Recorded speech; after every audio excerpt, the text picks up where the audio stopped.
आज का यह वीडियो बीए पार्ट 3 के इंटरनेशनल इकोनॉमिक्स के विश्व व्यापार संगठन टॉपिक पर है।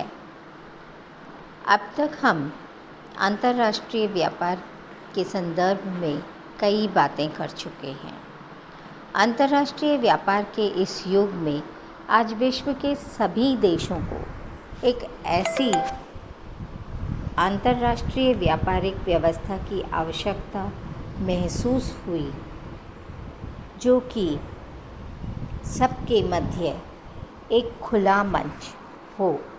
ऐसे में अधिकांश देशों ने मिलकर एक ऐसी संस्था बनाने का निश्चय किया जो व्यापार और वाणिज्य के विभिन्न मुद्दों पर एक कानूनी व्यवस्था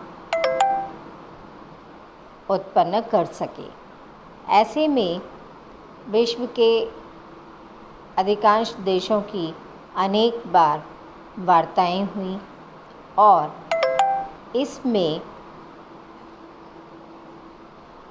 1986 से 1994 के मध्य उरुग्वे दौर की वार्ता चली। उस समय इस संगठन की स्थापना पर हस्ताक्षर किए गए और यह 124 देशों में सामूहिक रूप से सहमति स्थापित हो गई। ऐसे में जब विश्व व्यापार संगठन के विभिन्न देश संगठन के देशों के मध्य एक ऐसा करार हुआ जिसमें आर्थिक और व्यापारिक क्षेत्र में उनके संबंधों की नींव सदस्य देशों के नागरिकों के जीवन स्तर को बढ़ाने, पूर्ण रोजगार सुनिश्चित करने, वास्तविक आय तथा मांग को प्रभावपूर्ण तरीके से व्यापक बनाकर लगातार बढ़ाने, वस्तुओं और सेवाओं के व्यापार तथा उत्पादन को बढ़ावा दिए जाने पर आधारित रही। इसमें अंतर्राष्ट्रीय व्यापार में जो महत्वपूर्ण परिवर्तन आया वो ये कि विकसित और विकासशील देशों के बीच भेदभावपूर्ण व्यवहार को पूर्णतया समाप्त किए जाने पर समझौता किया गया और यह समझौता general agreement on trade and tariffs के रूप में सामने आया, जिसे हम शॉर्ट फॉर्म में गैट व्यवस्था भी कहते हैं। आखिर इसकी आवश्यकता क्यों पड़ी? इसकी आवश्यकता हमें इसलिए पड़ी क्योंकि प्रथम विश्व युद्ध और द्वितीय विश्व युद्ध, इन दोनों विश्व युद्धों के बाद में राष्ट्रों में होने वाले व्यापार के जो तरीके थे उनमें काफ़ी परिवर्तन आ गए। बहुत सारे राष्ट्र जो विकसित थे और जो विकासशील थे, उन सब के मध्य व्यापारिक जो समझौते हुए वे कुछ इस प्रकार के थे कि इससे बहुत भेदभावपूर्ण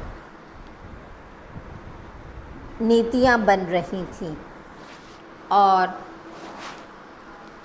इसी को लेकर सबसे पहले 1945 में इंग्लैंड की सलाह से एक प्रतिवेदन प्रकाशित किया गया। इस प्रतिवेदन का नाम proposals for expansion of world trade and employment था। उसके बाद 1946 में WTO की स्थापना के लिए अंतर्राष्ट्रीय सम्मेलन आयोजित किया गया और यह UNO को इसके लिए इन्फॉर्म किया गया। यूएनओ की आर्थिक और सामाजिक कौंसिल में इसे पारित करके सम्मेलन में 19 देशों की तैयारी समिति का ड्राफ्ट चार्टर हुआ। धीरे धीरे अन्य राष्ट्र भी इसमें शामिल हो गए।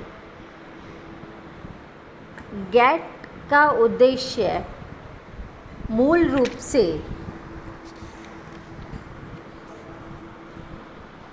चार भागों में बांटा जा सकता है। यह समझौता व्यापार एवं भुगतान की बहुपक्षीय व्यवस्था के उद्देश्य को लेकर किया गया और मूल रूप से यह स्वतंत्र व्यापार का पक्षधर है। दूसरा, इस समझौते में बहुपक्षीय व्यापार अनुबंधों हेतु नियम और सिद्धांतों का चयन हुआ। यह एक ऐसी रूपरेखा प्रदान करता है जिसमें व्यापार पर कस्टम शुल्क और अन्य नियंत्रणों में कमी के लिए समझौते किए जाने थे।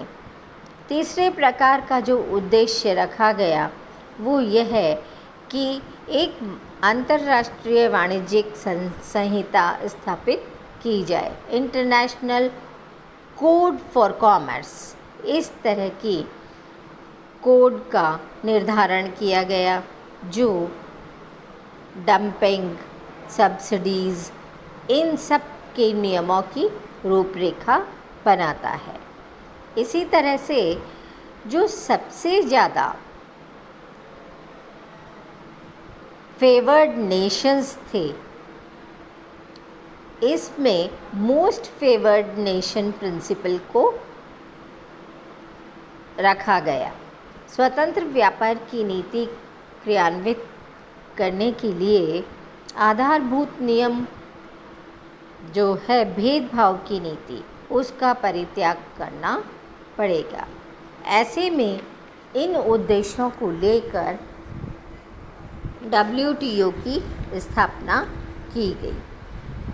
WTO की स्थापना के पश्चात इसका जो मुख्यालय गैट का मुख्यालय है उसे सेंटर विलियम रेपर्ड जेनेवा में स्थित किया गया और आज इसके सदस्यों की संख्या 153 हो गई है। ये सदस्य